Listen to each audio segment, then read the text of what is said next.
It is a city built for excess, where only the best of everything is on display and for sale. And thousands can be bet on a single game of cards. Las Vegas, Nevada is rebounding from the recession as the top income earners have more money to burn.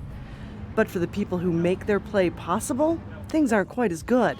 People like Maria Yarmolillo. She cleans hotel rooms for $14.86 an hour. She says it's not enough for her and her 4 kids, even though it's double the federal minimum wage.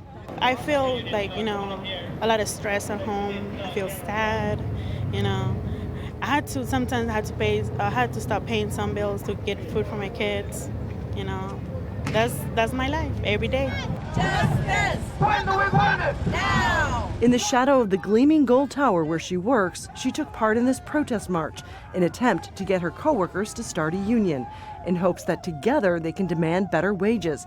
Because the person she works for, Republican presidential candidate Donald Trump, says a higher minimum wage would be bad for the country. It's a big debate in this campaign. American wages have barely increased since the recession. So the question for politicians, should the federal minimum wage be raised from the current level of $7.25 an hour? Democrats say it would actually help the economy. Right away you have this direct effect where people at the bottom of the income spectrum who really need the money get it. But what you also see is that because they really need the money, so they spend it. And as that cycles through the economy, you create business opportunities, and there is a broader effect that's not just the people who are getting the increase. Republicans argue the opposite would actually happen. Doubling the minimum wage would not help the economy. It would make our businesses less competitive.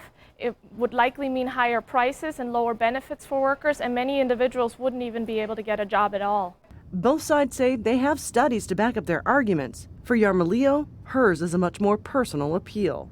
That's why they think that we do house cleaning, but we are a person, we have a life at home like they do, so we deserve to have better. Her boss disagrees, so her coworkers voted to form a union, hoping if they can't change his mind for the country, they can force him to change in one part of his business empire. Patty Culhane, Al Jazeera, Las Vegas, Nevada.